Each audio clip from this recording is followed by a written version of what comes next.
শীতের দুপুরে বেরিয়ে পড়েছি ঘুরতে ঘুরতে, আর এই মুহূর্তে আমি দাঁড়িয়ে রয়েছি হচ্ছে Saint George Church. Saint George Church হচ্ছে কলকাতার বিবাদীবাগ আর ডালহৌসি অঞ্চলে অবস্থিত এবং অতি পুরনো চার্চ।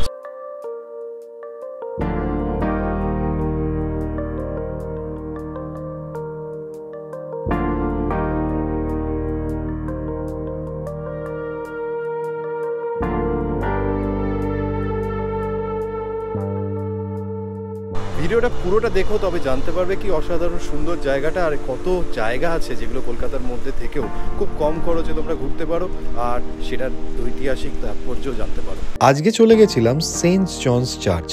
এটি ডালহৌসি এবং বিবাদীবাগ এরিয়ার মধ্যে অবস্থিত। ডেসক্রিপশন বক্সে এর ডিটেলস পুরো দেওয়া রয়েছে। কলকাতার বুকে লুকিয়ে থাকা ইতিহাসের এটি একটি অমূল্য রত্ন। এটি শুধু একটি প্রার্থনালয় নয়, it is a symbol of the city's rich heritage, architecture and culture. So জেনে নেওয়া যাক এর ইতিহাস। 1784 সালে নির্মাণ শুরু হওয়া সেন্ট জনস চার্চ কলকাতার থার্ড ওল্ডেস্ট চার্চ। জমিটি দান করেছিলেন শোভাবাজার রাজবাড়ির মহারাজা নবকৃষ্ণদেব।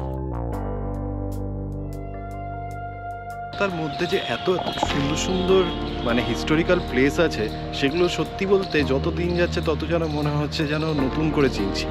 আর এত ভালো লাগে যে যখন একা একা বেরোই তো সবচেয়ে বেশি তখন এক্সপ্লোর করতে পারি, সেটা সত্যিই অতুলনীয়। এখানে দেখো একটা সুন্দর বাগান রয়েছে এবং বাগানের মধ্যে সবচেয়ে বড় কথা যে এটা পরিচর্যাটা এত সুন্দরভাবে করা হয়েছে যেটা তুলনা।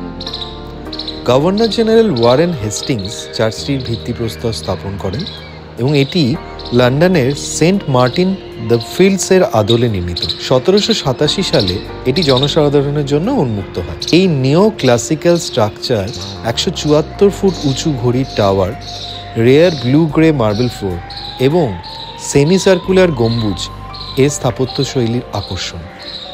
গৌড়ের মধ্যযুগীয় ধ্বংসাবশেষ থেকে আনা পাথরগুলো এই নির্মাণে ব্যবহৃত হয়। চার্চ প্রাঙ্গণটি সমাধিক্ষেত্র এবং ঐতিহাসিক স্মৃতিস্তম্ভে পরিপূর্ণ। এখানে জব চার্নকের সমাধি রয়েছে, যাকে কলকাতার প্রতিষ্ঠাতা বলা হয়।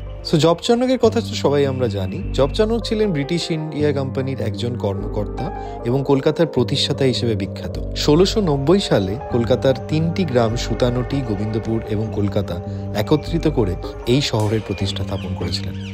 যদিও আধুনিক গবেষণায় তার কলকাতার প্রতিষ্ঠাতা উপাধি নিয়ে বিতর্ক রয়েছে, তবুও তার ভূমিকা ঐতিহাসিকভাবে গুরুত্বপূর্ণ। এছাড়াও ফ্রান্সিস জনসন এবং লেডি ক্যানিং এর স্মৃতিস্তম্ভ এখানকার উল্লেখযোগ্য আকর্ষণ। লেডি ক্যানিং বা শার্লক ক্যানিং এর নামে একটি জনপ্রিয় বাংলা মিষ্টি, সেটাকে লেডি কেনিং এর কেক বা লেডি কেনি নামে উৎসর্গ করা হয়। এটি তার জন্মদিন বা বাংলায় তার আগমন উপলক্ষে তৈরি করা হয়েছিল বলে মনে করা হয়। লেডি কেনি আজও বাংলার এক প্রিয় মিষ্টান্ন। যদিও এখানে ঘুরতে ঘুরতে আমি একটা জিনিস লক্ষ্য করলাম, সেটা হচ্ছে অনেকেই হয়তো এই জায়গার খোঁজ জানেন না, যার ফলে হচ্ছে খুব ফাঁকা এবং ছিমছাম। কিন্তু আমাদের ছোটবেলায় এই ইতিহাসের ব্যাপারে খুব বকা খেতে হতো আমাদের টিচারের কাছে, কারণ ইতিহাস পড়তে একদমই ভালো লাগতো। আমার মনে হয় স্কুলের বাচ্চাদের অবশ্যই এই জায়গায় নিয়ে আসা উচিত, তো তারা তাদের বইয়ের সাথে প্র্যাকটিক্যালি দেখতে পারবে এবং সেটাকে রিলেট করতে পারবে। সেন্ট জনস চার্চ কেবল একটা উপাসনালয় নয়, এটি আমাদের ঐতিহ্য, শিল্পকলা এবং সংস্কৃতির এক অমূল্য ভাণ্ডার। কলকাতার ইতিহাস ও ঐতিহ্যের এক অপূর্ব অভিজ্ঞতা নিতে অবশ্যই ঘুরে আসুন সেন্ট জনস চার্চ থেকে। সবাইকে এটাই রিকোয়েস্ট রইল, ভিডিওটি ভালো লাগলে লাইক, শেয়ার এবং সাবস্ক্রাইব করতে ভুলবেন না। এবং আপনারাও ঘুরে এসছেন এরকম ঐতিহাসিক জায়গা যেটা আমার ঘোরা হয়নি, কমেন্ট বক্সে কমেন্ট করবেন। আমি সেখানে অবশ্যই ভিজিট করব এবং শেয়ার করব আমার অভিজ্ঞতা।